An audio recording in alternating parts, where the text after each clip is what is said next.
Entonces, necesitamos teorías para explicar la química de la coordinación. Podemos empezar con la teoría del enlace de valencia. Esta es una teoría relativamente sencilla, por lo tanto, solo funciona bajo ciertas circunstancias y no puede explicar todas las propiedades de los complejos, pero nos ayuda para empezar. Entonces, con este se puede explicar por qué los numerosos complejos no tengan 18 electrones. Este puede ocurrir, aunque frecuentemente habíamos visto que 18 electrones le da estabilidad. Entonces, utilizamos digamos que el ion del metal es un ácido de Lewis, es decir, que puede aceptar electrones. Sus ligantes, también conocidos como ligandos, son bases de Lewis, entonces ellos van a donar electrones. Notamos que los bases de Lewis pueden ser neutros y simplemente están donando un par de electrones no enlazados, o pueden ser aniones, y en este caso tengan una carga negativa y también están donando un par de electrones no enlazados. ¿Okay?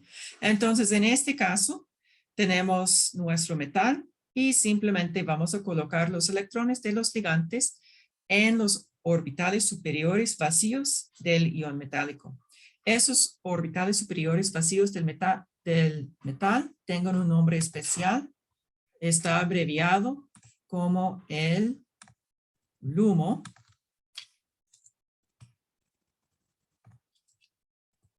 El LUMO es el Lowest Unoccupied Molecular Orbital en inglés, o el orbital molecular desocupado más bajo en español. Y cuando hay un LUMO, cada compuesto también tiene un HOMO.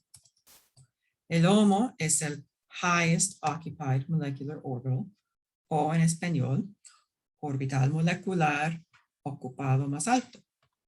¿Okay? Entonces, lo que notamos es que los orbitales del LUMO del metal se reorganizan para formar nuevos orbitales moleculares. Entonces, aquí tenemos orbitales atómicos.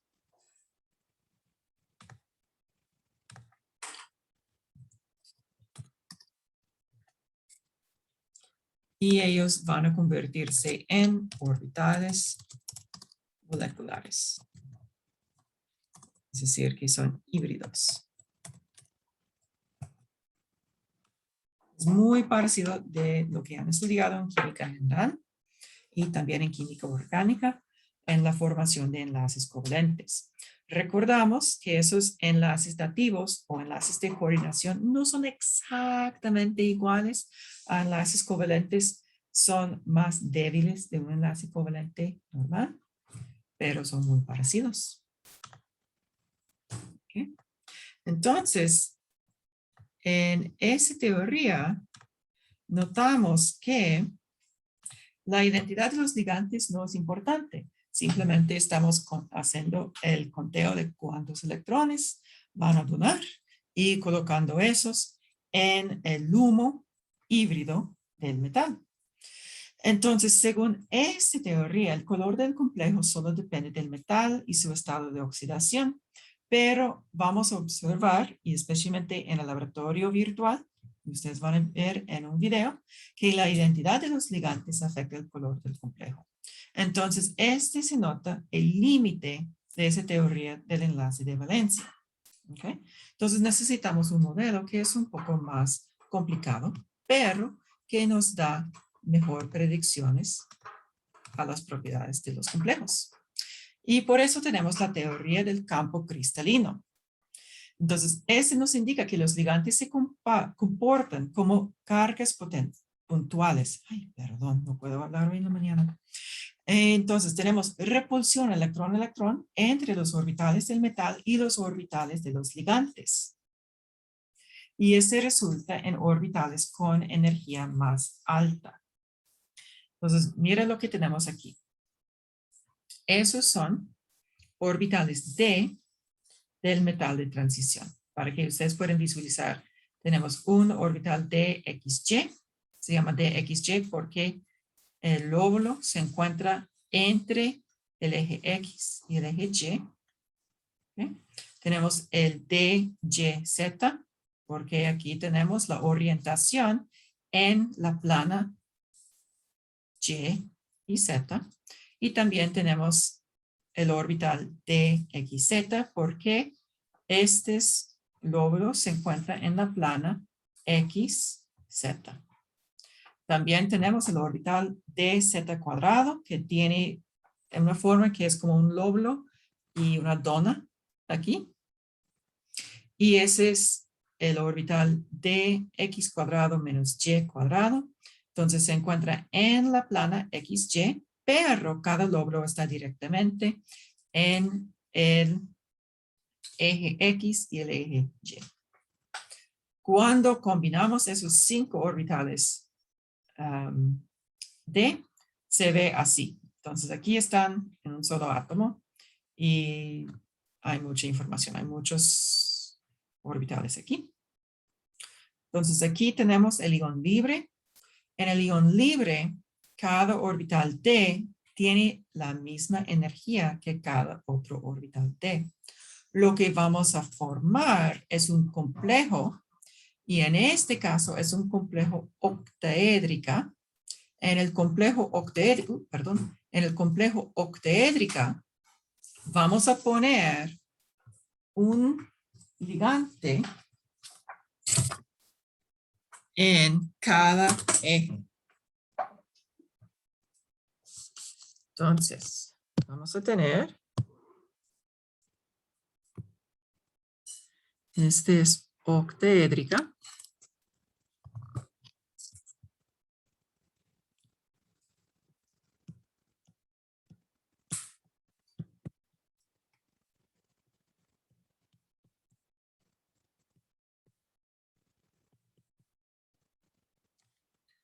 Entonces vamos a poner un ligante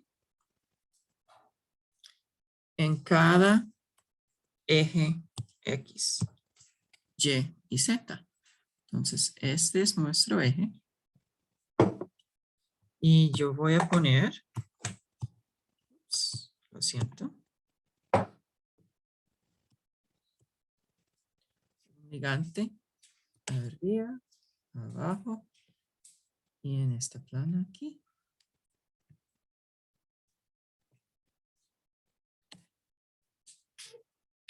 Entonces, cuando lo hacemos, voy a notarlo individualmente primero. Notamos que no hay interacción directa entre el orbital de XY y los ligantes. También para el orbital DYZ, los orbitales y los ligantes no están muy cerca. También para el D, X y Z no hay mucha interacción. Entonces, esos orbitales azules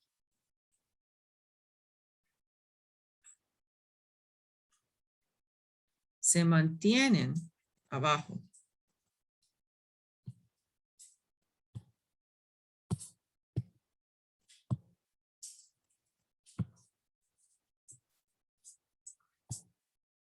Porque aquí hay poca interacción.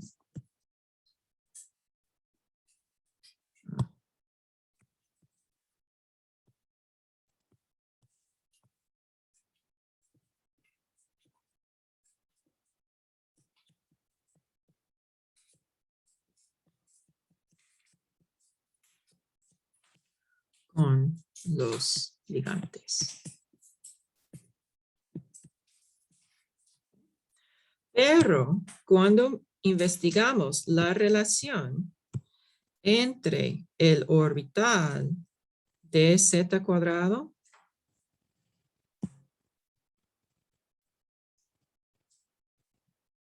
y los ligantes, no puedo dibujar al fondo, lo siento. Notamos aquí y abajo también. Ok. que aquí tenemos interacción. Entonces, la dz cuadrado tiene la repulsión electrón-electrón. Entonces, está elevado. Para la dz cuadrado, perdón, x cuadrado menos y cuadrado, notamos aquí en la plana horizontal hay interacción. Entonces, ese también está elevado. Es menos estable.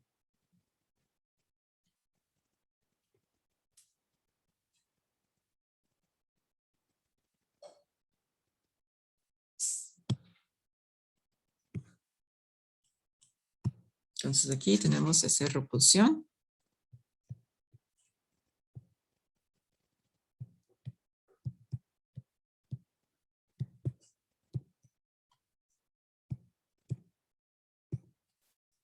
Entonces, el orbital molecular o híbrido, voy a llamarlo híbrido, es un poco más correcto.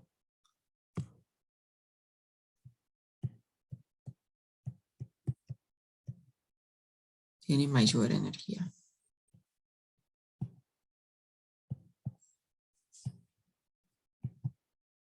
¿Está bien?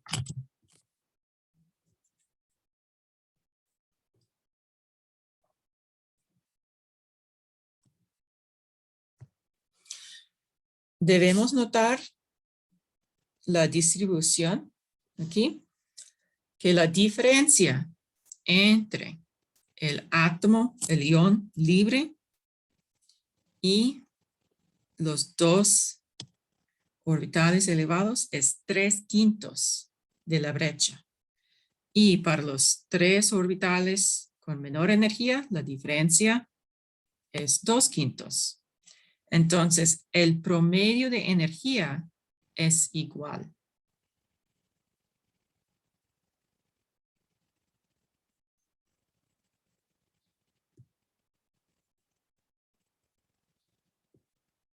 Este es el promedio.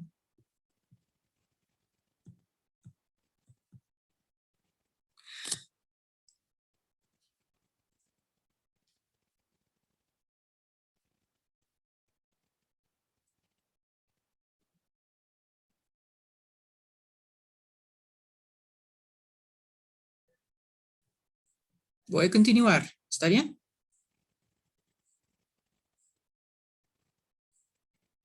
Sí, profe. Ok.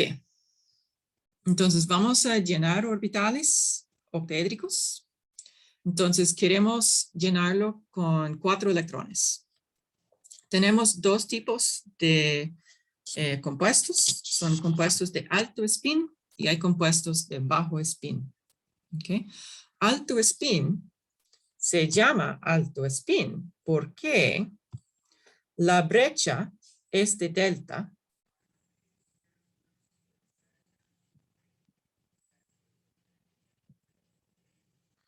es menor que la repulsión electrón-electrón. Entonces, cuando estoy llenando con 4 electrones, voy a poner 1, 2, 3. La cuarta electrón voy a ponerlo arriba. Ese es el estado más estable.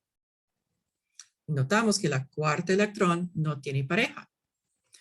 Pero cuando hay un compuesto que por una variedad de razones que vamos a estudiar ahorita, tiene esta brecha delta mayor que la repulsión electrón-electrón, es más estable poner la cuarta electrón con pareja abajo. ¿Okay? Siempre estamos formando el estado más estable.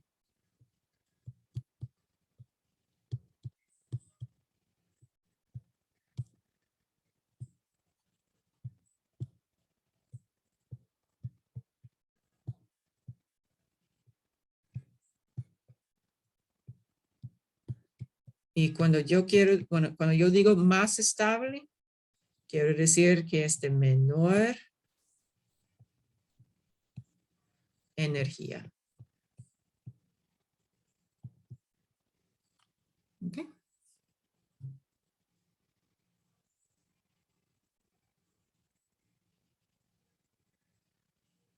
Entonces, es muy común para estudiantes confundir el hecho que alto spin tiene la brecha pequeña. Se llama alto spin porque tenemos más un medio, más un medio, más un medio, más un medio. Bajo spin tiene la brecha grande y se llama bajo spin porque tenemos un electrón que va hacia abajo. ¿Ok? Tenemos más un medio, más un medio, más un medio, menos un medio. ¿Ok?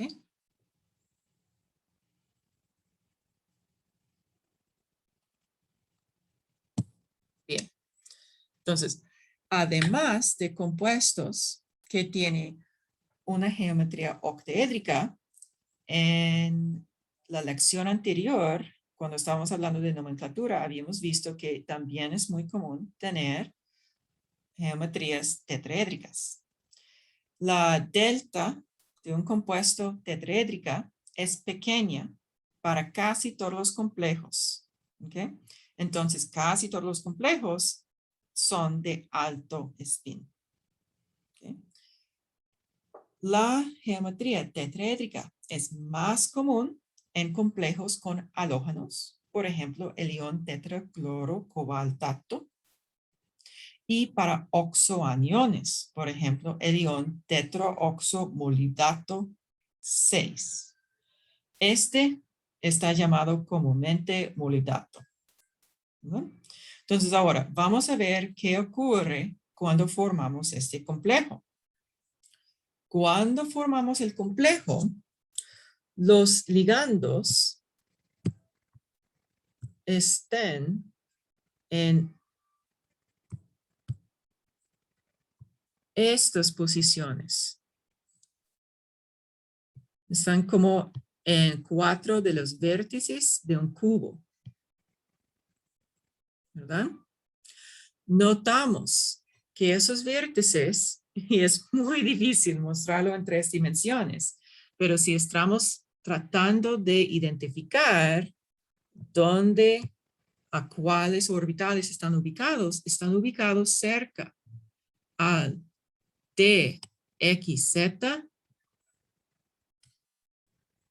el DXY y el DYZ. Esos son los orbitales que están más cercanas a los ligantes. ¿Okay? Entonces, ellos son los orbitales que sufren repulsión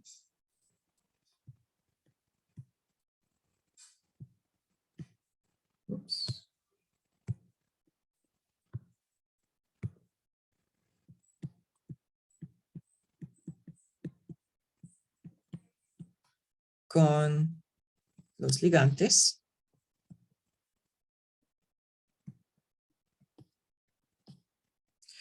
Pero notamos que este traslape o esta repulsión es menos. La geometría no es como directamente, los ligantes no están apuntados directamente hacia los orbitales.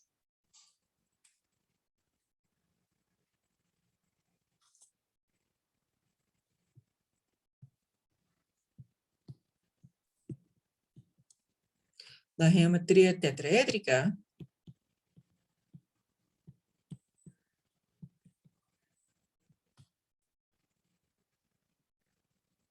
no corresponde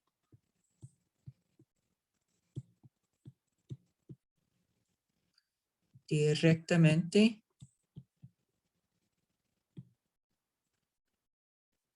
con esos orbitales.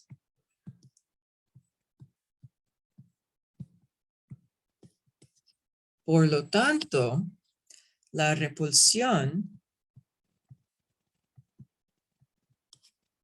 es menos y por lo tanto, la brecha es pequeña y casi todos los complejos son de alto spin. Okay. Entonces, si nosotros tenemos un compuesto D4, vamos a ponerlo 1, 2, 3, 4.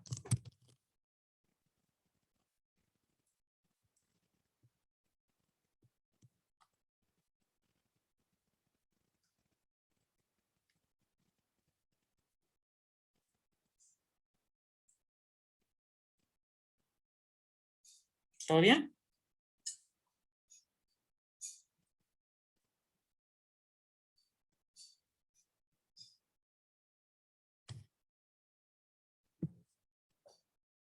Voy a continuar.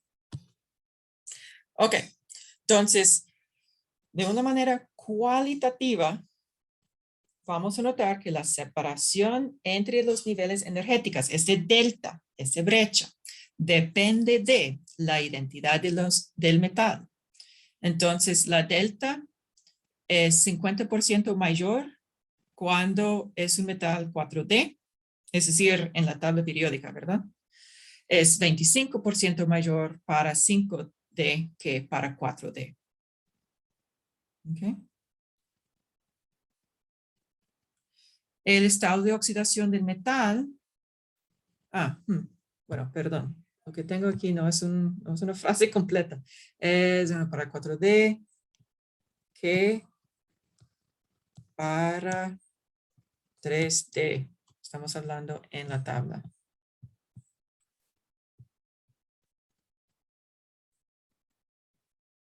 Okay. El estado de oxidación del metal también va a afectar la separación de los niveles energéticos. Entonces, cuando tenemos mayor número de oxidación, tenemos mayor brecha.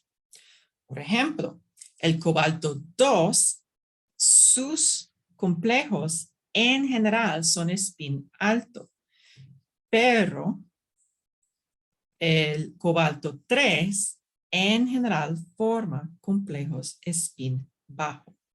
¿Okay? Recordamos que spin bajo corresponde a mayor brecha. ¿Okay? Típicamente los estudiantes quieren confundir este hecho. ¿Okay? Es muy obvio, es muy claro cuando ustedes hagan el dibujito como, ¿cómo está? Como estos, pero con solo los nombres es muy fácil confundirlos. Ok, la cantidad de ligandos o ligantes también afecta la separación de los niveles. Por ejemplo, cuando tenemos la brecha tetraédrica, en general es aproximadamente 4/9 de la brecha de un compuesto octaédrica. Básicamente, la brecha tetraédrica es menor que la brecha octaédrica con otras características parecidas, como estado de oxidación o identidad del metal. También la naturaleza de los ligandos va a afectar la separación de niveles energéticos. Entonces, tenemos algo que se llama la serie espectroquímica. Eso es lo que se ve al fondo. Los ligandos más fuertes forman compuestos con mayor brecha. ¿Okay? Entonces, un ligando muy débil es el yoduro. Bromuro es más fuerte, cloruro es más fuerte, fluoruro es más fuerte, hidróxido más fuerte, agua es más fuerte. Entonces, cuando agregamos más y más ligandos más fuertes, la brecha aumenta, aumenta, aumenta. ¿Okay? También vamos a utilizar esta serie espectroquímico para determinar si una reacción va a suceder o no. En general, los ligandos más fuertes pueden desplazar ligandos más débiles. Entonces, una reacción química con monóxido de carbono como ligante en el producto probablemente va a suceder. Una reacción química con yoduro como ligante en el producto probablemente no va a suceder, o por lo menos su constante de equilibrio va a ser muy baja. Ustedes pueden ver la serie espectroquímico, ¿verdad? Espectroquímica, perdón. Teorías espectroquímicas. Sí, la lista, yoduro, bromuro, cloruro, al fondo de la pantalla. Sí, profe, sí podemos Ok, verla. sí, solo quiero verificar porque a veces el zoom corta el fondo de la pantalla y esa serie es súper importante. Por favor, ponerlo con estrellas, circularlo en sus notas porque ustedes van a utilizarlo una y otra vez. No solamente en la práctica virtual, sino también en el examen parcial. Profe, Dígame. una consulta. En este caso, con el monóxido de carbono, me llama la atención que, digamos, la estructura de él, la estructura química, no es como, por ejemplo, tan complicada. O sea, en realidad, si no me equivoco, no recuerdo mal, es lineal el monóxido de carbono, ajá, con un triple enlace. Pero veo que, digamos, ahí hay otros compuestos que tal vez son un poquito, no sé cómo tal vez decirlo, como un poquito más grandes, como el amoníaco. ¿Qué es lo que digo yo en cuanto a la estructura de Lewis, que es un poco más grandecita? Que es en este caso lo que está afectando que ese monóxido de carbono sea, digamos, en la serie espectroquímica, el ligando más fuerte, el triple enlace. Um, lo que se hace un ligando más fuerte es en parte por la electronegatividad del átomo. Sí, tiene que ver con la estructura electrónica del ligante, es decir, por formar un enlace triple con el oxígeno, que es más electronegativa. En comparación, el amoníaco forma enlaces sencillos con el hidrógeno, que no es tan electronegativo. Tiene que ver de verdad, con cálculos de química cuántica. Para nosotros, en este nivel, es suficiente que tenemos esta serie que viene de observaciones de cuál ligante puedo desplazar, cuál otro ligante y cuál color tiene el compuesto con un ligante versus otro ligante. También al final de este capítulo vamos a hablar un poco de ácidos y bases blandos y duros y esa teoría también se puede incorporar. Comprendo, profe. Muchas gracias, muy amable. Con mucho gusto. Mientras tengo esos estructuras de Lewis, quiero notar que esos son los electrones que van a donar hacia el ligante, hacia el metal, perdón. El monóxido de carbono técnicamente puede ser donador del par de electrones del carbono o del oxígeno, pero lo que ocurre es que para este curso siempre va a ser los electrones del carbono, que son donadores hacia el metal. Ok. También existe otra geometría que es poco común, pero es posible. Ese es el campo cuadrado. Se puede visualizar el campo cuadrado por considerar una estructura octaédrica e eliminar dos ligandos axiales. ¿Okay? Entonces aquí estamos en nuestro ejemplo octaédrica. Vamos a mantener la misma geometría, pero eliminar dos ligandos axiales. Axial simplemente decir que son opuestos. Y aquí tenemos el campo cuadrado. ¿Okay? Notamos que este nos va a afectar bastante la energía electrónica. Entonces aquí tenemos campo octaédrica con 2 arriba, 3 abajo. Ahora cuando vamos a campo cuadrado, tenemos otra hibridación nueva en que ahora tenemos 2 abajo, 1, 1, 1. ¿Okay?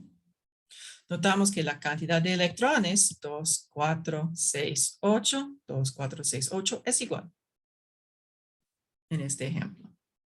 ¿Okay? Es decir, que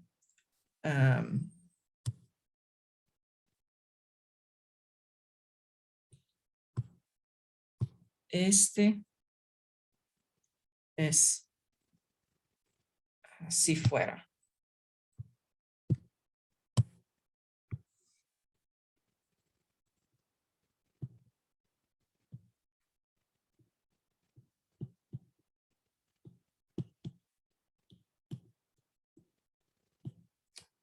¿Ok? Lo siento, en diapositivas anteriores había escrito octaédrica con el H. Ok. Bueno. Estos campos cuadrados pueden ocurrir en el caso de los metales de transición del periodo 4. Solo complejos con níquel, por ejemplo, el ion tetraciano, cobaltato 2. Este I no debe estar, lo siento. ¿Ok? Y esos complejos son diamagnéticos. Entonces, por ser diamagnéticos, podemos identificar que están repelados por un campo magnético externo, es decir, que están repelados por un imán. La fuerza del fenómeno de diamagnetismo es muy baja. Entonces, solo se nota diamagnetismo con campos magnéticos externos que son muy fuertes. Por su referencia, otro tipo de magnetismo que es muy común o que es más común es ferromagnetismo. Y en estos compuestos tenemos varios electrones con el mismo spin sin pareja. Y esos electrones están alineados por gran parte del material. Entonces, no solamente dentro de un complejo, sino por como milímetros o centímetros del material. Este resulta por la alineación de muchos electrones, de miles y millones de electrones. Este forma su propio campo magnético. Entonces, ustedes conocen ferromagnetismo con los imanes permanentes. Por ejemplo, los imanes que ustedes tengan en su refrigeradora. Esos son imanes permanentes, son compuestos o sustancias con ferromagnetismo.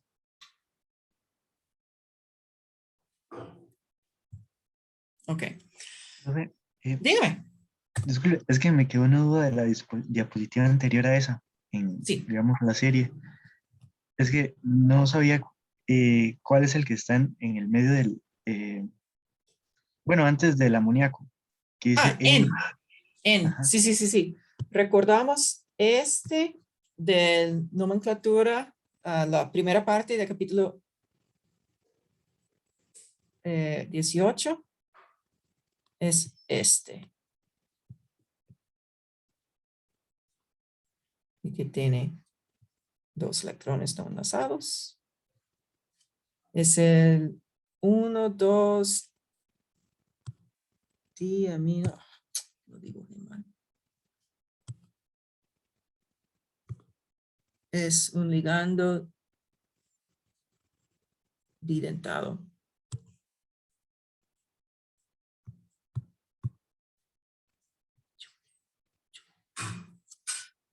¿Está bien?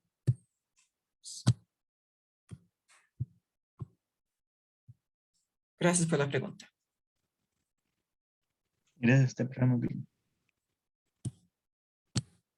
Ok. Entonces, nuestra teoría de campo cristalino tiene muchos éxitos.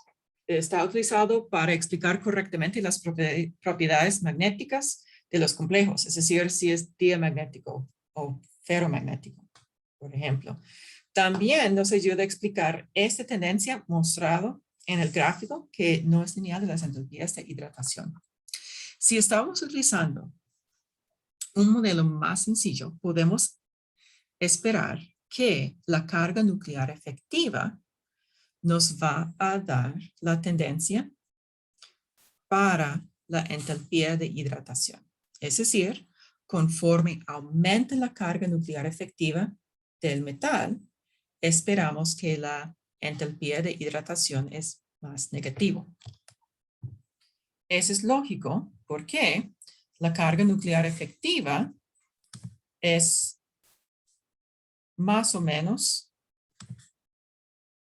nos indica que el metal puede atraer, si tiene más carga positiva, en el núcleo, que es visible al exterior, puede atraer el agua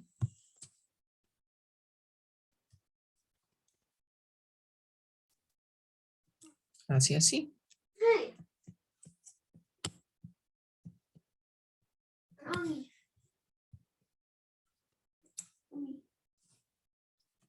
Bueno, mi hijo acaba de despertarse. Buenos días, Ian. Hola, dormilona. Él tiene vacaciones esta semana. Papi está en la cocina. Por favor, pídelo a él. Ok.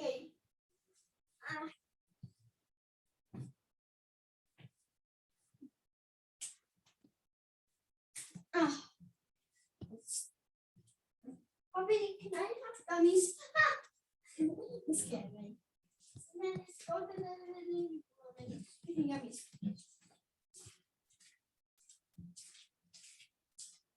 Ok. Entonces vamos a tener más atracción con el agua, específicamente el oxígeno del agua que tiene la carga parcial negativa. Este símbolo aquí es delta en griego, es en minúscula y se utiliza en química para indicar que es algo parcial. Entonces, parcial negativa. Pero notamos que los datos reales no conforman exactamente a la tendencia de la carga nuclear efectiva. Entonces, ¿cómo lo podemos explicar? Notamos aquí a la izquierda la configuración electrónica de un compuesto D4. 1, 2, 3, 4. ¿Okay? Notamos que este compuesto es spin alto o spin bajo.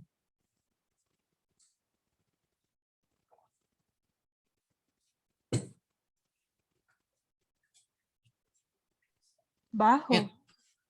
Spin bajo.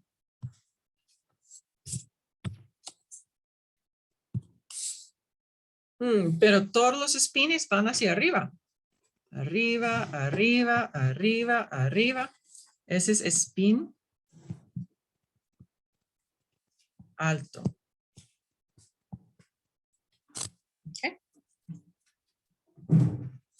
Ok.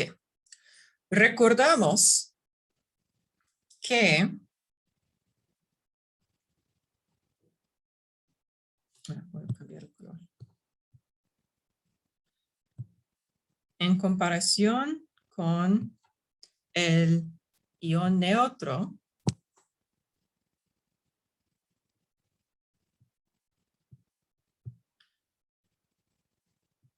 ese es el promedio.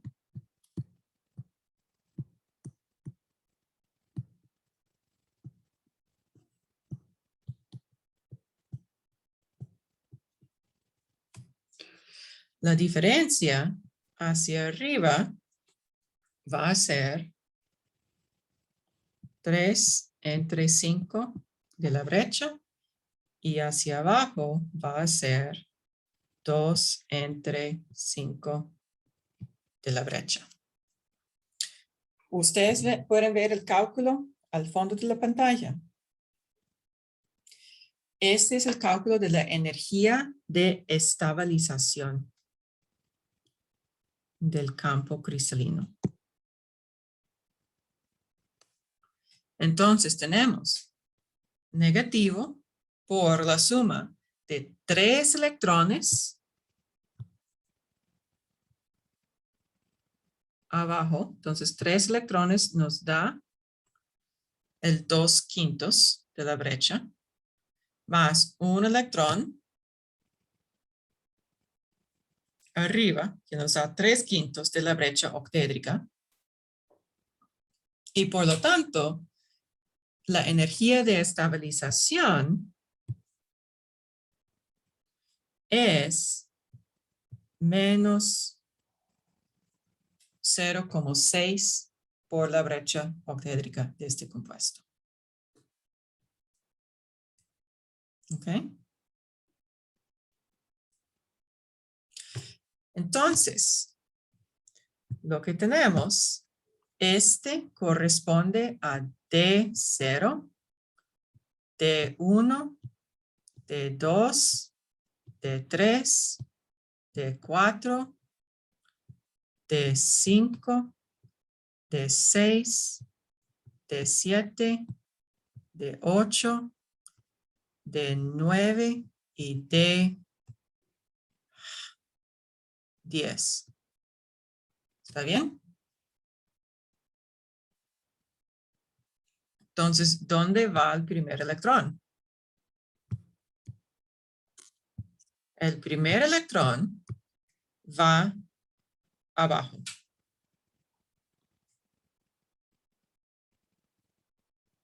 Entonces, nos da una energía más negativa. Segundo electrón va abajo. Nos da una energía más negativa. Entonces, los primeros 3 electrones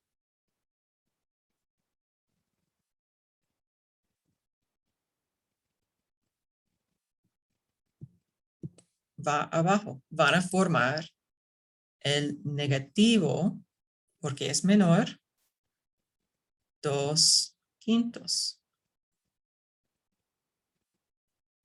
¿Verdad?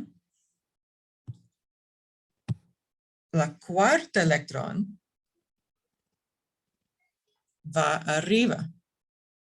Este aumenta la energía 2/5. La quinta electrón va arriba. Este aumenta la energía de estabilización, ¿verdad? Entonces, delta H de hidratación es menor cada vez que agregamos un electrón en uno de los 3 orbitales abajo, que contribuye menos 2/5 de la brecha. Entonces, la sexta electrón va abajo otra vez. It's in your art card. Okay. Okay. Entonces, la sexta, séptima, octa electrón van abajo. Entonces, van a disminuir la energía, porque va a tener esa contribución de negativo 2/5.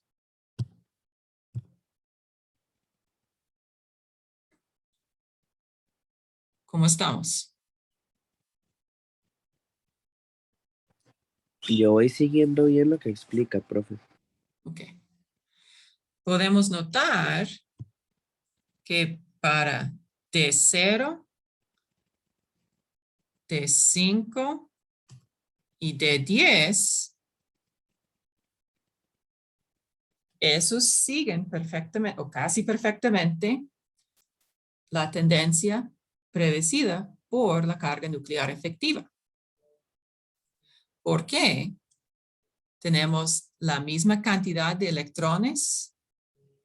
Bueno, quiero decir que no tenemos electrones en los orbitales octaédricas, o tenemos 3 abajo, 3 arriba, o tenemos 6 abajo, 4 arriba. Bueno, entonces se cancelan a 0. Entonces, en esos casos, tenemos 0 brecha octaédrica para la energía de estabilización.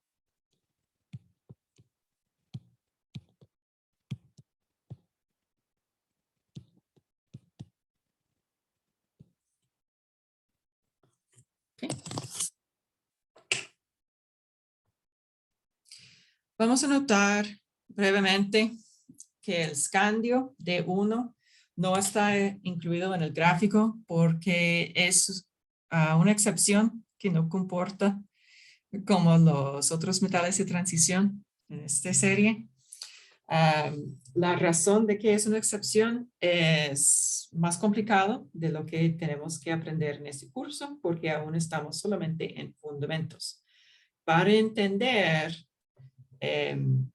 o para predecir la entropía de hidratación del escandio, hay que utilizar un modelo aún más complicado que aprendemos en este curso.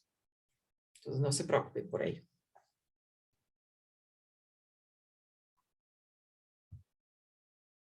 Ok. También, ese es uno de mis temas más favoritos. Es la explicación de por qué tenemos colores y por qué algunas sustancias tienen colores diferentes a otros. Y con este podemos utilizar el campo cristalino. Entonces, este es el... Ups. Este aquí es un espectro de absorbancia versus longitud de onda. Este se toma con un instrumento que se llama el UV-Vis o espectrofotometría ultravioleta. Sí.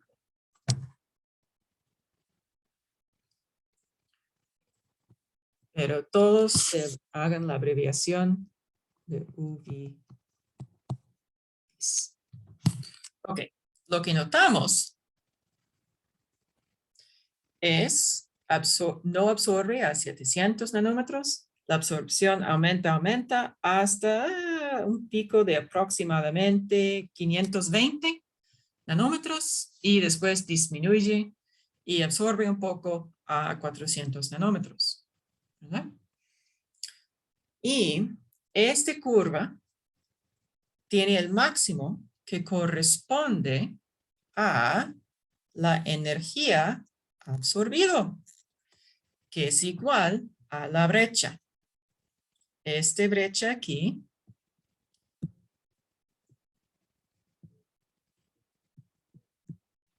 es igual a esta energía, porque la energía está absorbido para excitar un electrón del estado basal a un estado excitado que tiene el electrón en un nivel electrónico más elevado. ¿Okay? Entonces, el pico está ubicado en este valor igual a la brecha. Pero notamos que la curva es ancha. Ese es porque hay vibraciones y rotaciones moleculares. Entonces, conforme, digamos que es algo muy sencillo. Tenemos el metal, esa es octaédrica. Entonces tenemos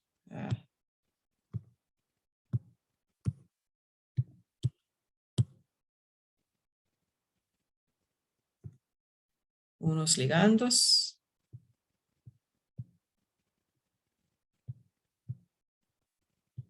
Aquí.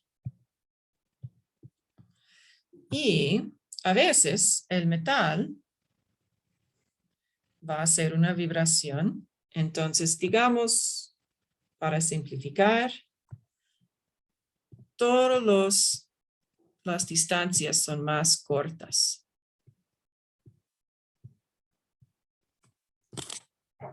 Y tal vez, por esa vibración, ahora la brecha es más grande.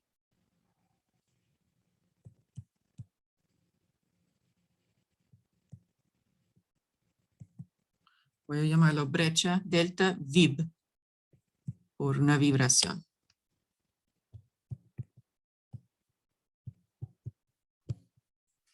Entonces ahora tenemos absorción a una energía más alta.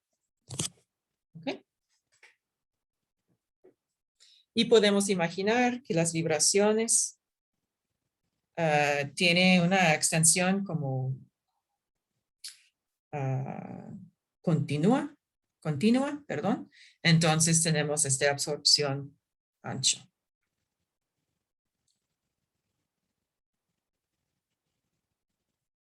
Bien. Cuando estamos a temperaturas bajas, siempre vamos a mantener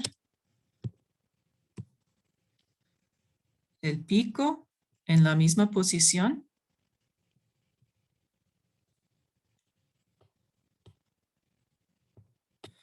Pero a temperaturas bajas tenemos menos vibraciones entonces el pico se pone más estrecho. Y cuando estamos a temperaturas más altas, el pico se pone más ancho.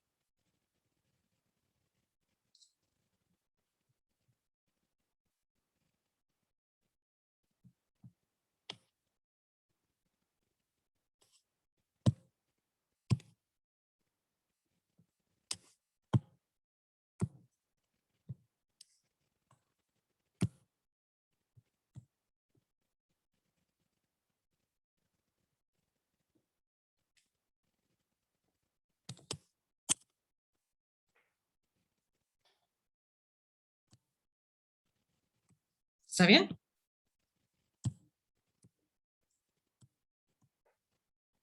Sí, profe.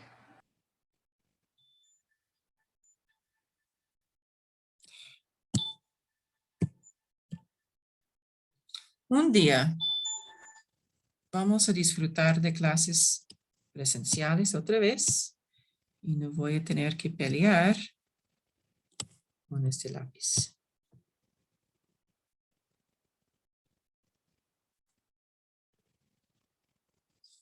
Ok.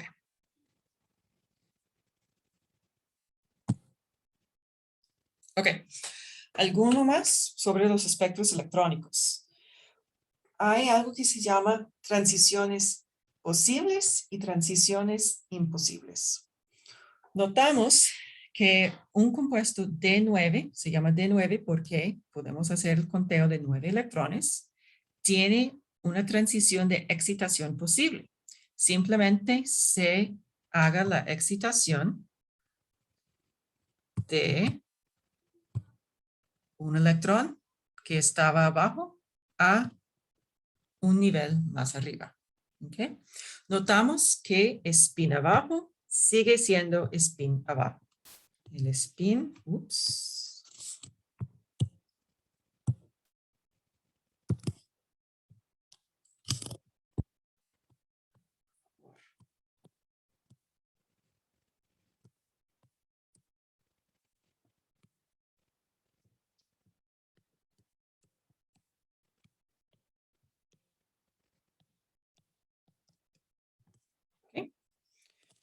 Y con D9 notamos que solo tenemos una opción. Sacar un electrón de una orbital abajo y excitarlo a un solo espacio disponible en el orbital arriba. Cuando tenemos un compuesto D2, por ejemplo, tenemos 3 transiciones posibles. Aquí tenemos, por ejemplo, un electrón excitado a dz cuadrado, pero también es posible excitar un electrón a dx cuadrado menos y cuadrado. Y también es posible excitar 2 electrones. ¿Ok?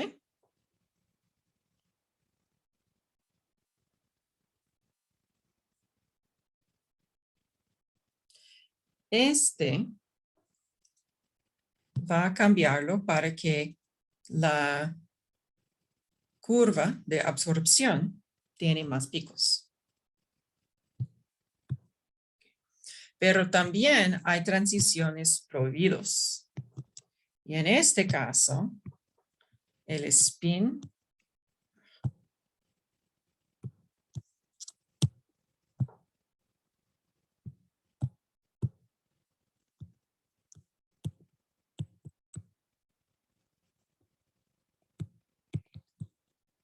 cambia. Entonces, por ejemplo, aquí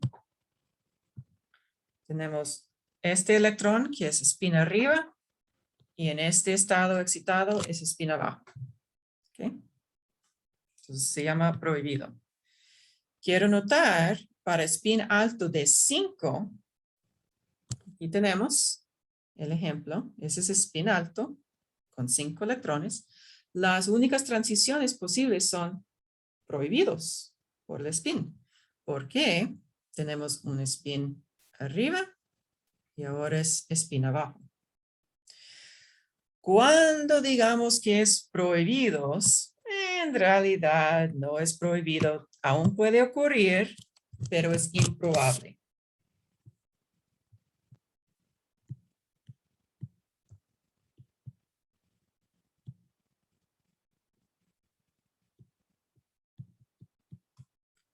Es solo improbable.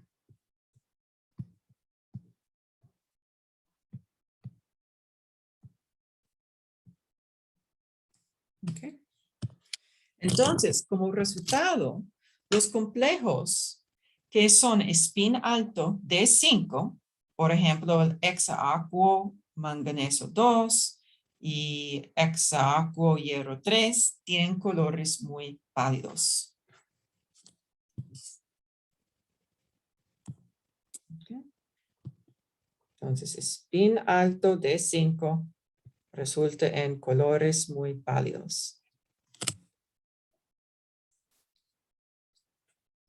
Porque teóricamente es prohibido la transición.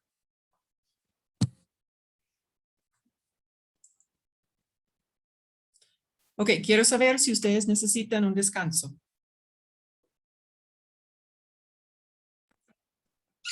Yo sí, porque bueno, el tema es un poco abstracto, entonces sí.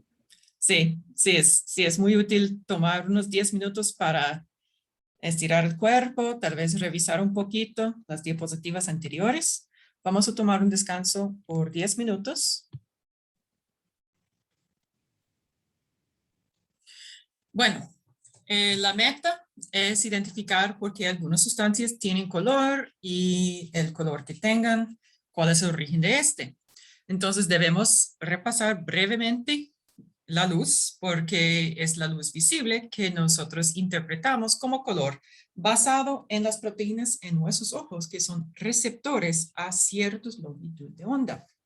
Entonces, cuando hablamos de longitud de onda, recordamos que la onda tiene longitud, que es la distancia entre picos o entre valles. Esta longitud es inversa a la frecuencia. Entonces, mayor longitud corresponde a menor frecuencia. Y frecuencia es proporcional a energía. Entonces, conforme cuando tenemos longitud de onda más grande, la frecuencia es menor y la energía también es menor. Una moda para medir energía, si es energía cinética, es con la temperatura. Entonces, ustedes han notado en sus discos que si tiene una cocina eléctrica, el disco frío es negro y cuando se calienta, empieza a emitir luz roja. Literalmente es porque el disco tiene cierta temperatura y está realizando radiación como un cuerpo negro. Entonces, esta radiación puede corresponder, por ejemplo, a algo así como, 200 Celsius, digamos, por ejemplo. Ese sí es negativo 173 Celsius, pero este aquí es 9700, 207 Celsius. Entonces, el rojo alrededor de aquí, sí, es equivalente a 100, 200 Celsius, ¿verdad? Ok, entonces esa es la radiación. Nosotros tenemos ojos que solo pueden distinguir colores en cierto rango, aunque el espectro electromagnético es enorme. Entonces hay radiación que tiene la longitud de onda equivalente a un núcleo de un átomo. Entonces es 10 a la menos 12 metros. Y la radiación puede tener longitud de onda al tamaño de kilómetros y de la altura de edificios enormes, los edificios más altos que tenemos. Nosotros solo podemos notar luz visible que tiene longitud de onda entre aproximadamente 400 nanómetros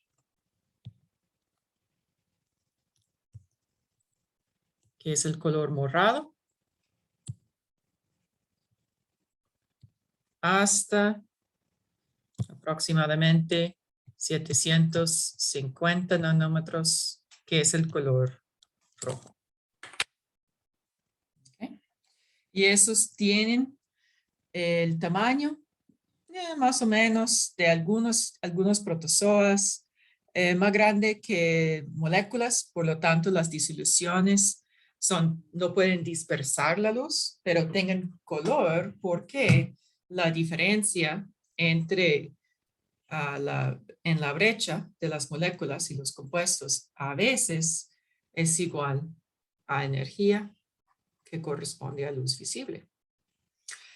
Entonces, recordamos que hay relaciones matemáticas entre energía y longitud de onda. Entonces, la energía es igual a la constante de Planck por C, que es la velocidad de la luz, sobre lambda, que es la longitud de onda. ¿Okay? H es la constante de Planck, es 6,63 por 10 a la menos 34 joules entre segundos. C es nuestra velocidad de luz, que corresponde a 3 por la 10 a las 8 metros entre segundos.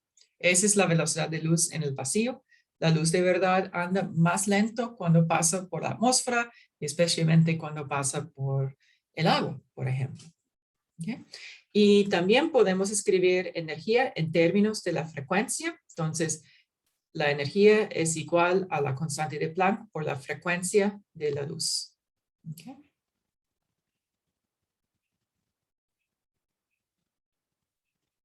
Aquí tenemos la spectroband de la luz. Y tenemos aquí, perdón, los nanómetros abajo. Y la energía del fotón arriba. ¿Ok? Esa es la energía en kilojoules entre mol. Y se puede convertir entre de un solo fotón a kilojoules entre mol si se multiplica por el número de Avogadro, obviamente.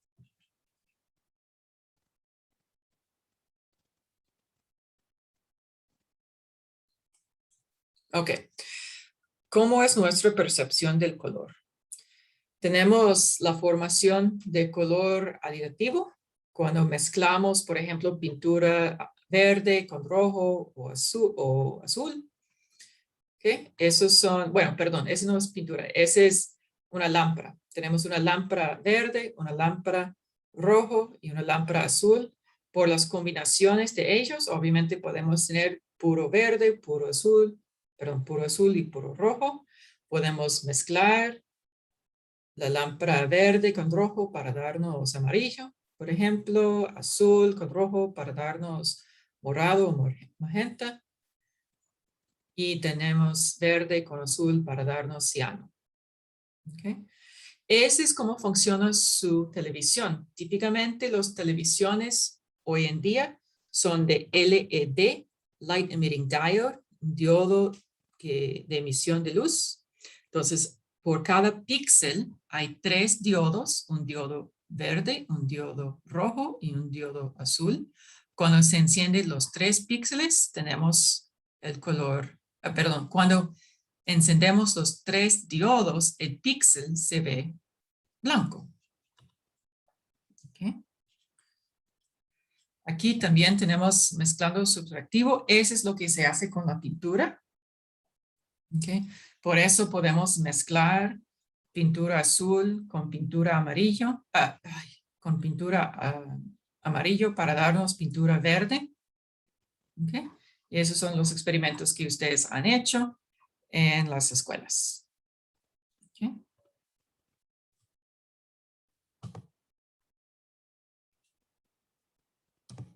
Entonces aquí, televisión, tiene 3 LED en cada píxel.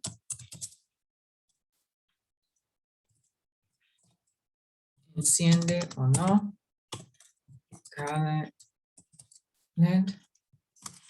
para dar colores diferentes.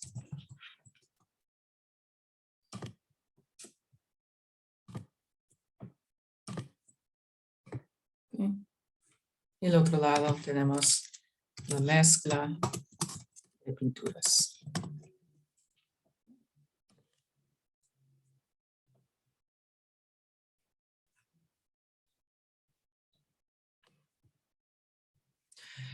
Entonces, primero empezamos con un modelo simplificado para notar el color resultante de absorción de luz blanco según este modelo de CMYK en la diapositiva anterior. Ok, la luz blanca de verdad es un arcoíris de color. Ahora vamos a simplificar nuestro arcoíris a solo rojo, verde y azul. Si tenemos una camisa azul, todos los colores chocan con la camisa, pero solo el azul refleja y llega al ojo. Y por lo tanto, el ojo interpreta esta camisa como el color azul. Entonces la pregunta es, ¿qué longitud de onda absorbe si se ve azul?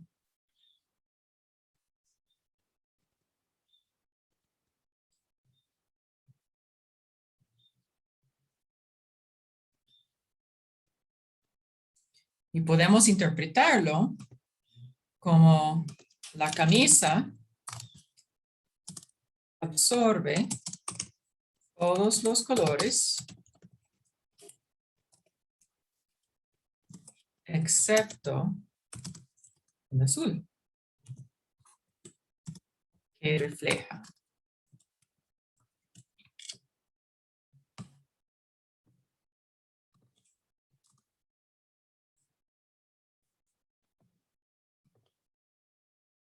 Bien. Entonces, este es una simplificación que hay que absorber todos los colores excepto el color que se ve. En realidad, nuestros ojos y el cerebro interpreten los colores por la absorción del color complementario. Entonces, si el objeto absorbe un color,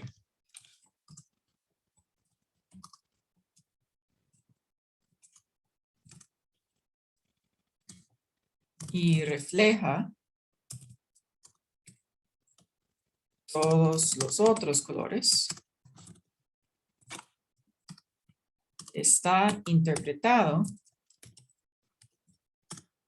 como el color complementario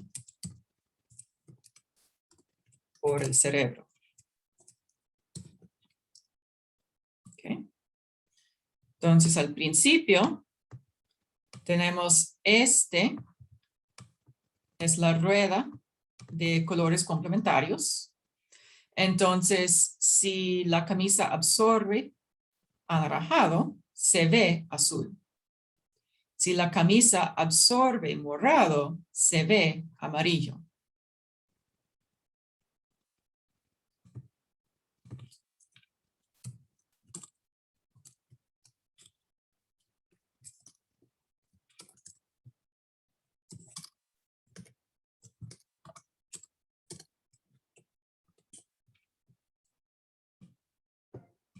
¿Ok? Ese ruedo de colores, otra vez es una simplificación. Es suficiente para empezar, pero si a ustedes les interesa en el estudio de aquí tenemos un diagrama que es más completo. Lo que hacemos es identificamos un color, dibujamos una línea por el punto blanco y este nos da un color complementario a la longitud de onda dominante.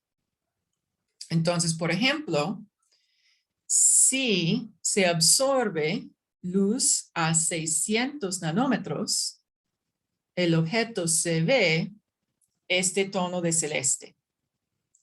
O al revés, si el objeto absorbe en 485 nanómetros, se ve ese color rojo. ¿Está bien?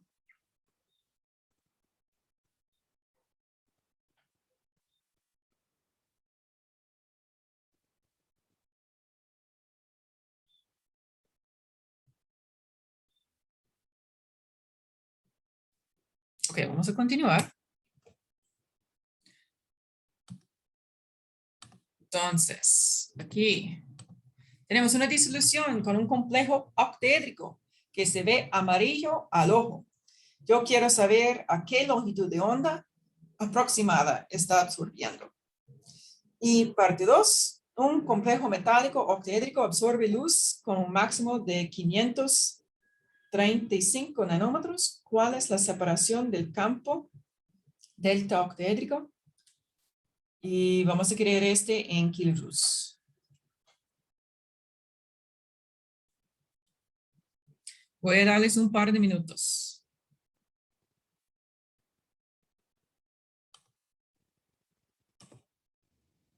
Bueno, tenemos una disolución. Se ve amarillo. ¿Cuál es el color o cuál es la longitud de onda que absorbe?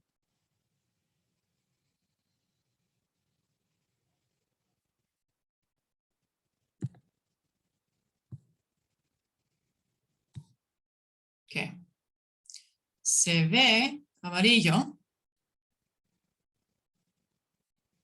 Entonces absorbe. El máximo es aproximadamente 410 nanómetros.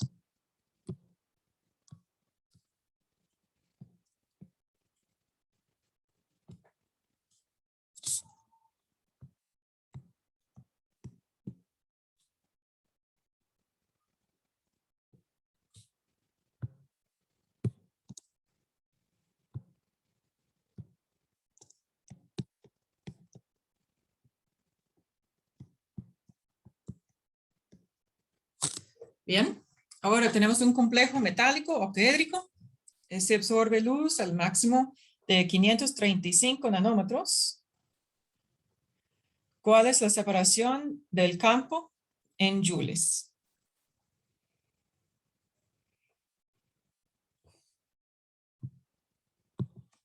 Bueno, si se absorben 535, debe aparecer más o menos rojo. Entonces podemos calcular energía es igual a 6,63 por 10 a la menos 34 joules entre segundo por la velocidad de luz. 3,00 por 10 a la 8 metros entre segundo. Ay, perdón. No es joules entre segundo, es joules por segundo.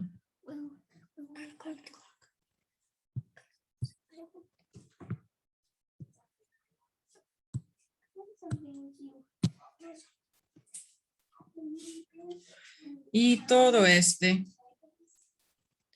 entre, bueno, si un nanómetro es 10 a la menos 9 metros, 535 nanómetros es 535 por 10 a la menos 9 metros.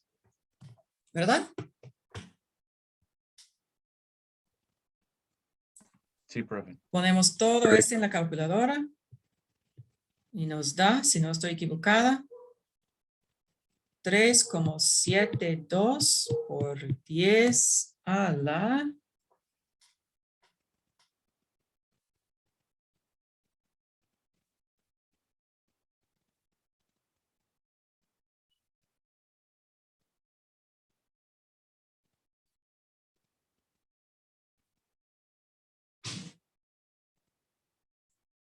negativo 19.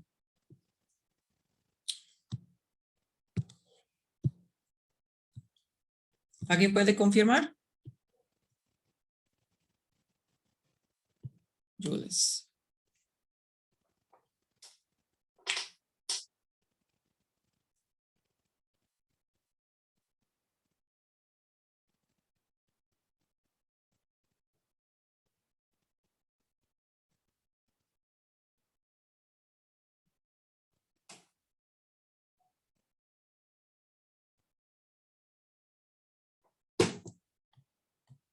Sí, tenemos en el chat.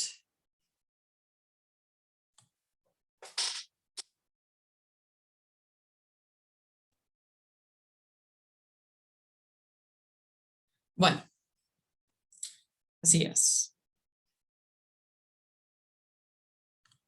Ok, ahora tenemos otra práctica. Tenemos 3 disoluciones de complejos de cobre 2. Hay que asociar cada uno con el ligante de amino.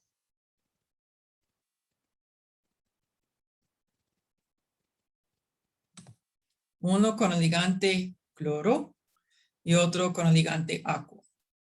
Entonces quiero saber cuál va a ser tono como azul, púrpura oscuro, celeste y verde. Y una justificación de por qué. Tenemos aquí la serie de los ligantes para ayudarles. Ustedes pueden verlo o es muy hacia el fondo.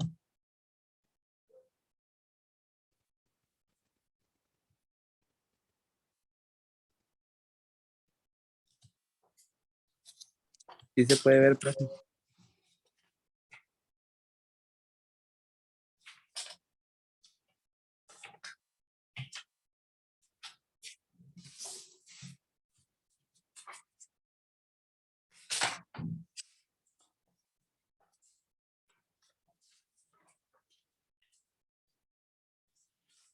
Bueno, supongo que estén bien. Me avisa cuando han terminado. Bueno, si ustedes no están seguros dónde encontrar esa información, mi recomendación es que en diapositiva 18 tenemos información que puede ser útil. Por ejemplo, los ligandos más fuertes aumentan la brecha. También es correcto que estado de oxidación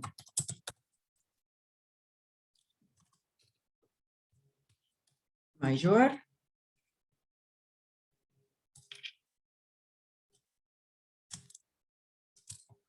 aumenta la brecha. En este caso, todos esos complejos son de cobre 2, entonces no importa el estado de oxidación, pero eso es algo que ustedes deben tomar en cuenta. Solo para repasar, diapositiva 18. ¿Qué más? La brecha tetráedrica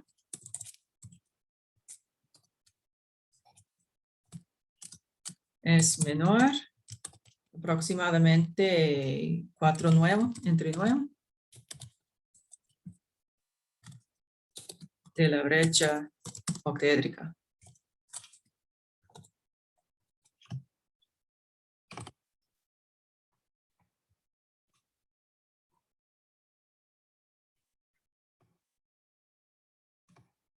Ok, ¿cómo vamos a empezar?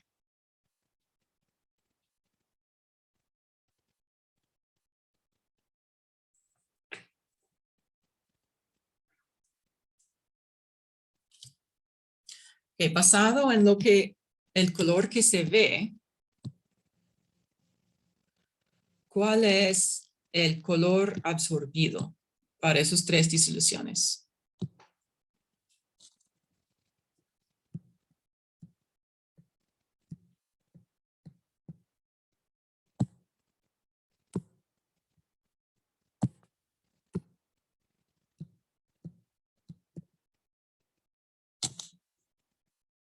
Ese color azul oscuro es casi morado, entonces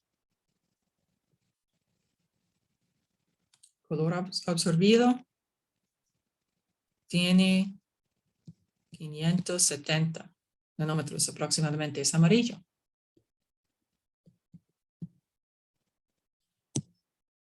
Muy bien, gracias Catherine. El color celeste Se ve celeste, ¿qué absorbe?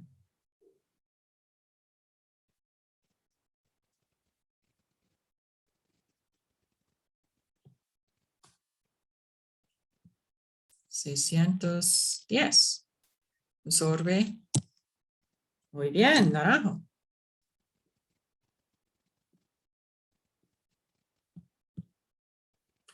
Y se ve verde. ¿Qué color absorbe?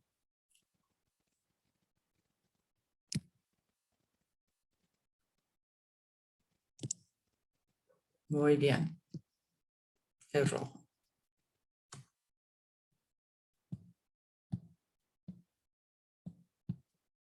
Ok. Entonces, cuando la longitud de onda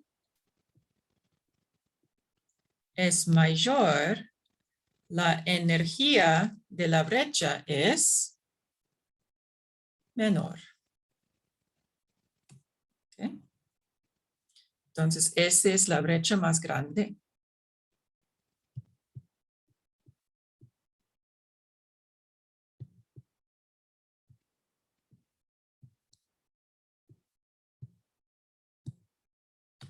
Y esa es la brecha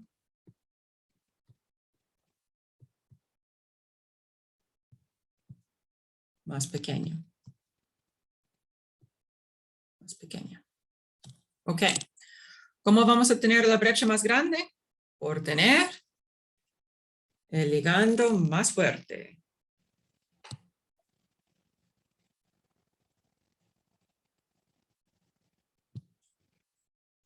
Entonces, tenemos el amino, aquo y cloro. Entonces, brecha más grande corresponde a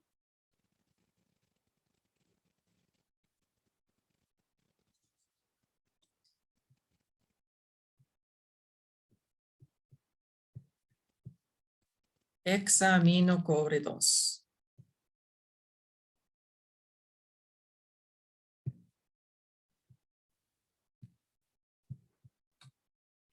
Brecha más pequeña corresponde a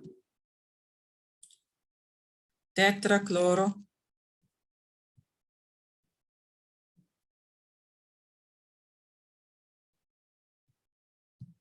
cobre 2.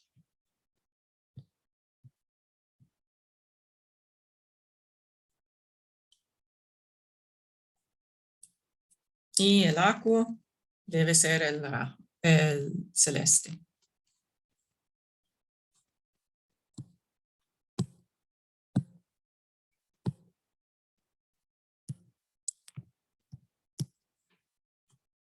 También notamos, ese es tetracloro, es tetraédrica. Entonces, tetraédrica tiene brecha menor que octaédrica. Entonces, esa es otra razón para hacerlo con el color verde.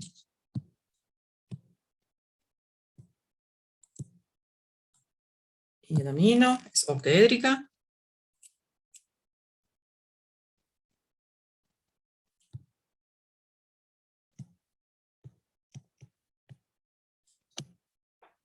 Así.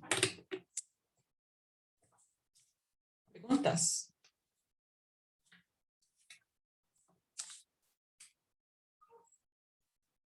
Ese tipo de pregunta, yo sospecho que se va a ver algo así en el examen. Entonces, mi consejo es que ustedes pongan estrellas en esa diapositiva para que busquen prácticas en el texto que son parecidos a este.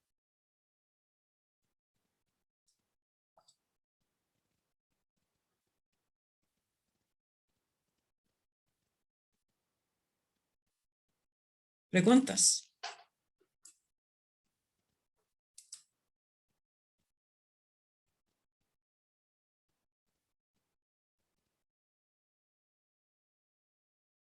Ok, voy a continuar.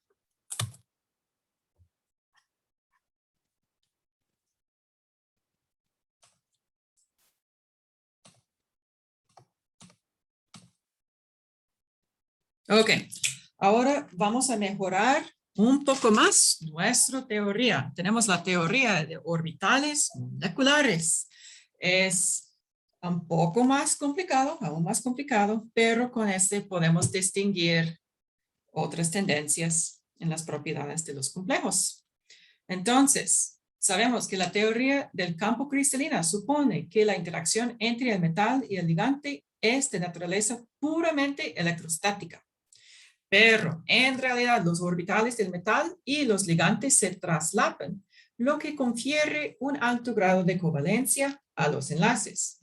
Entonces la teoría de orbitales moleculares, no hace falta un R ya, sí se explica la serie electroquímica, es decir, esta serie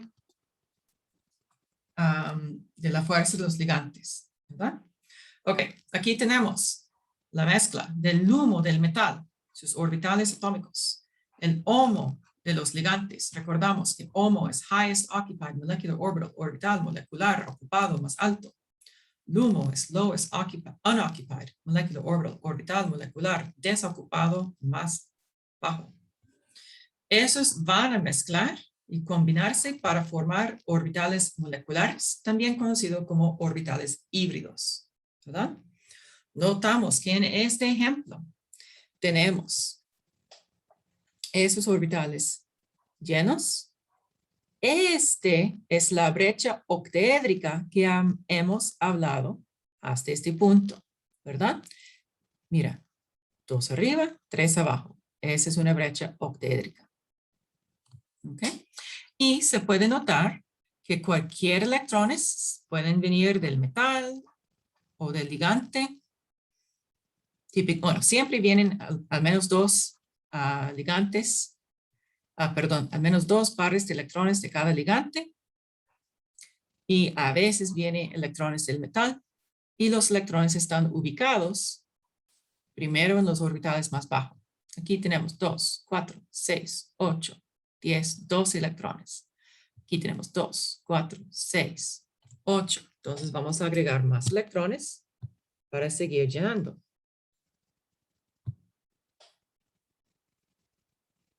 Y cuando se llena, vamos a seguir todas las reglas que ustedes aprendieron en química general. Entonces, primero vamos a maximizar la cantidad de spin para el duodécimo electrón. Hay que saber si es spin alto o spin bajo. De verdad, en este caso, no tenemos la cantidad de, no tenemos toda la información necesaria para distinguirlos. Yo voy a suponer que es spin abajo. Este es un ejemplo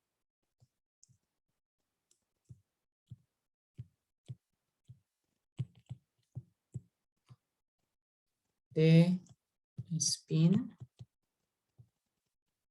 bajo, pero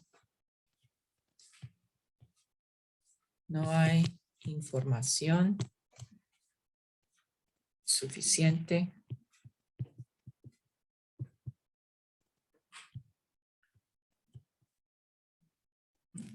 para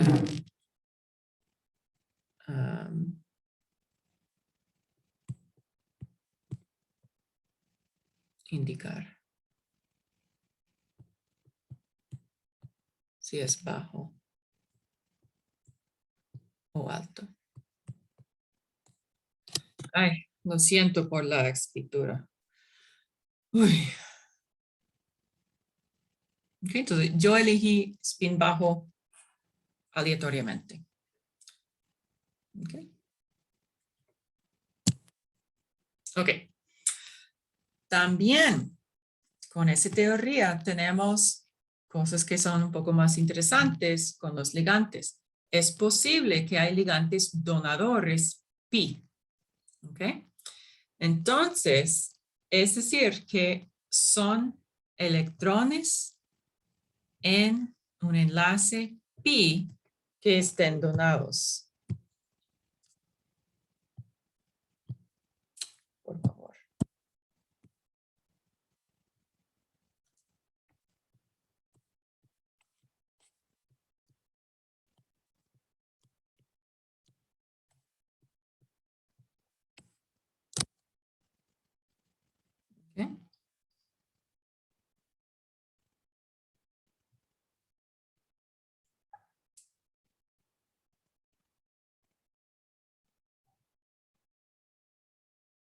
Ok. Notamos que es el HOMO de los ligantes que están interactuando con el LUMO del metal. Las energías de electrones del metal aumentan. ¿Se puede verlo? Por este aquí. Mira que se va arriba. ¿Okay? Este produce una brecha menor. Entonces, ligantes que son donadores pi se encuentran en la posición baja en la serie espectroquímica. ¿Okay? Entonces, ligantes donadores pi, como el óxido y el fluoruro, forman preferencia complejos con iones de metales en estados de oxidación altos, es decir, conjuntos de orbitales D vacíos.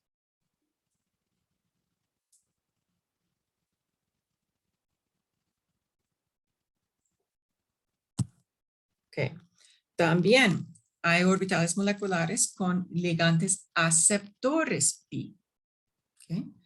En este caso, mira, ese es al revés, ese es importante. Es el LUMO de los ligantes que está interactuando con el HOMO del metal. Okay. Entonces aquí la energía de los electrones del metal disminuye. Este resulta en una brecha mayor. Entonces, esos ligantes están en una posición alta en la serie espectroquímica. Entonces, ligantes donadores.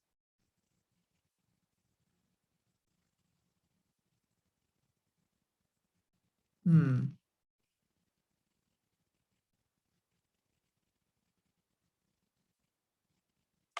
momento. Un momentito. Ese debe ser aceptores y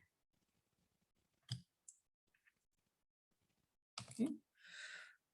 Como el cianuro y el carbonilo forman de preferencia complejos con iones de metales de estado de oxidación bajo, es decir, con los orbitales D llenos.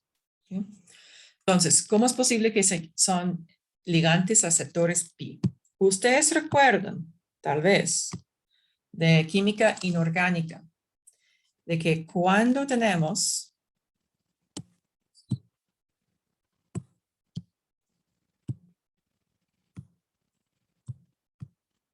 por ejemplo,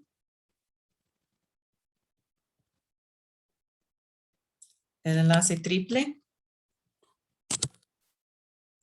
cada enlace pi tiene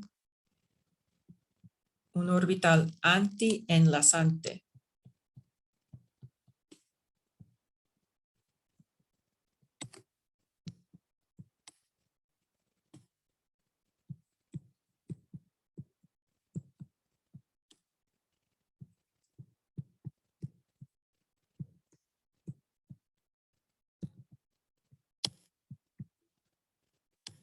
Ese se llama pi estrella.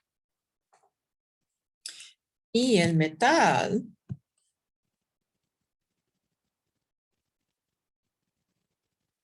va a utilizar algunos de sus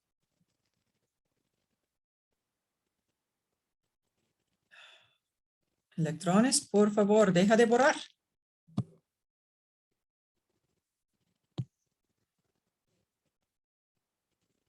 Esos electrones están donados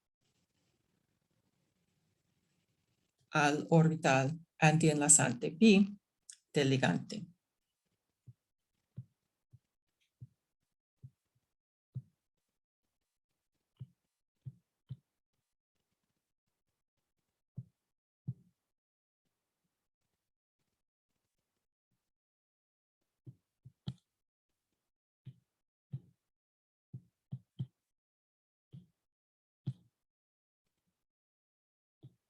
Okay.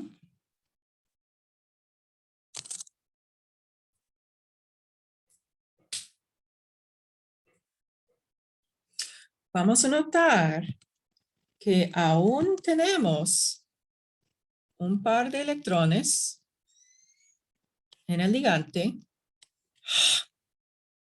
Uno. Ok. Y están donados hacia el metal. Ok. Entonces, el ligante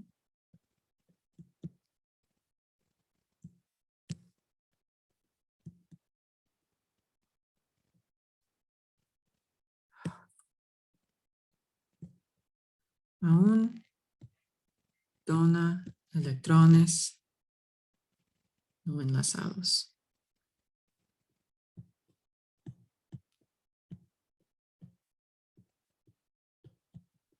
hacia el metal.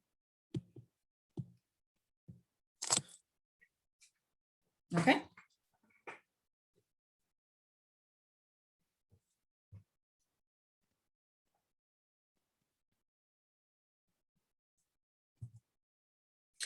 Ok, mientras hablamos de ligantes que son muy interesantes, también existen hapticidad y este ocurre cuando nuestro ligante tiene varios átomos enlazados que donan electrones hacia el metal por los electrones no enlazados. Por ejemplo, aquí, este es un ligante que se llama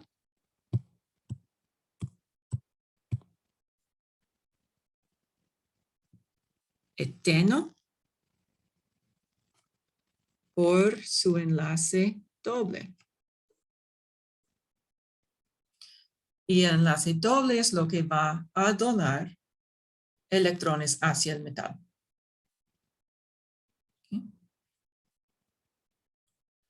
Este puede ocurrir con cualquier ligando que contiene enlaces múltiples.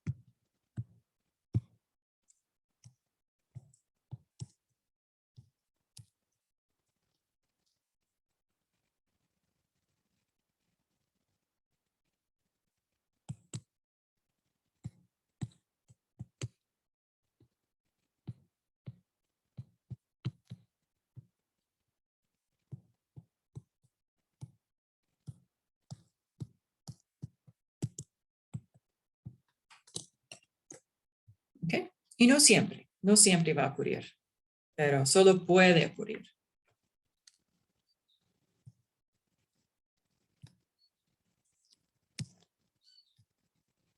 Solo puede ocurrir. ¿Ok?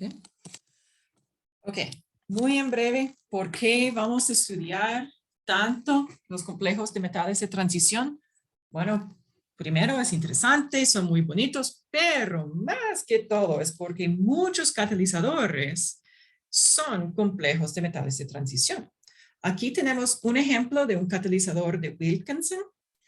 Este tiene el hecho o el papel de reducir un alqueno a un alcano. Entonces aquí tenemos nuestro catalizador. Notamos que tiene varios ligantes. Ese es un fósforo con 3 grupos fenil que son bencenos, básicamente. Este va a formar un complejo. Desde cuadrada plana va a pasarse a octahédrica por la adición de hidrógeno. Después se va a quitar uno de sus ligantes aquí. Tenemos nuestro sustrato, el reactivo, nuestro alqueno. Este forma un complejo con hapticidad. Luego el hidrógeno está agregado un paso a la vez a través del enlace doble para formar nuestro alcano. Y para hacer un catalizador es necesario que se regrese a su estado original. Entonces, este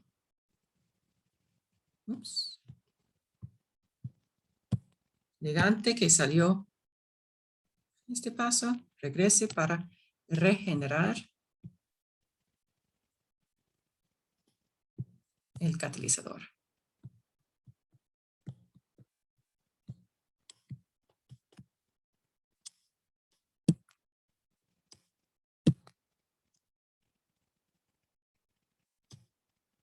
Okay. Notamos que aquí tenemos practicidad.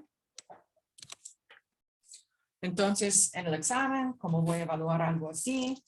Puede ser una pregunta tan sencilla como explique un uso de complejos de metales. Se utilizan en tintes, se utilizan como